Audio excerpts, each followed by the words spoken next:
on confond deux choses, qui est la question de l'autonomie des luttes et la convergence des luttes. Je pense qu'il y a... En fait, on n'est pas...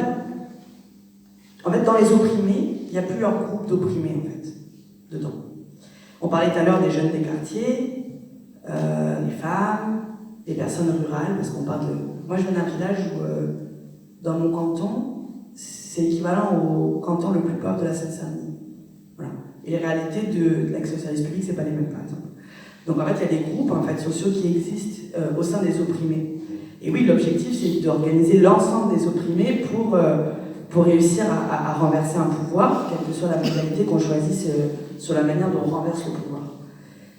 Mais, et c'est l'histoire qui nous le montre, si on veut vraiment que tous les opprimés s'auto-organisent et se coordonnent, il faut une autonomie des groupes. Parce que c'est pas vrai, en fait, être une femme dans cette société, c'est pareil qu'être un homme.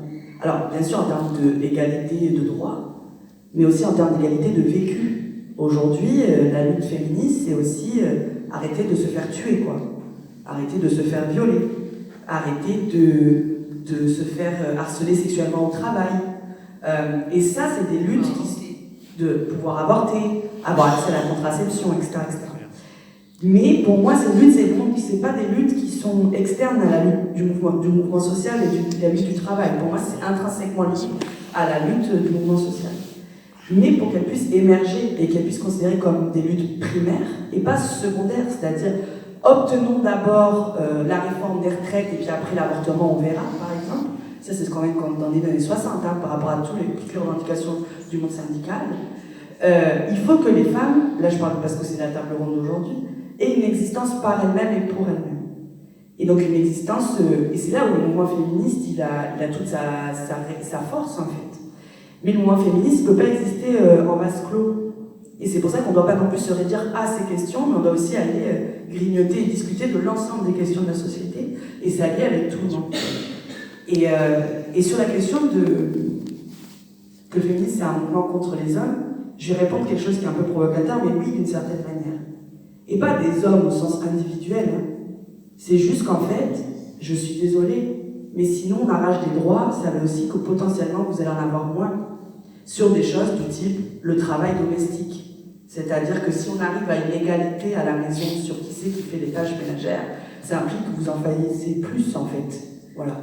Et donc oui, il y a des choses d'égalité qui à un moment se mettent en place, qui fait que les gens qui ont des bénéfices vont devoir un peu baisser leurs bénéfices pour que d'autres puissent acquérir des choses. Mais c'est pas une haine anti-homme par structurelle.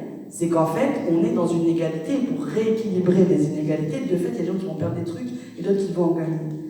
Mais, et c'est là où je finirai, je pense que la lutte féministe, elle ne peut exister que quand les premières concernées pour le coup, s'en saisissent. Et le boulot des mecs qui pensent que la lutte féministe, c'est une lutte d'émancipation, parce qu'on en est là, elle est de créer des conditions pour que la lutte féministe puisse exister. Du type, moi je remercie toutes les personnes qui, pendant la réforme des retraites, se sont battues avec nous pour que le cortège féministe puisse exister en autonomie, et c'est une lutte qui a été menée particulièrement par les meufs, mais aussi par des mecs qui ont été solidaires. Et ça, c'est important.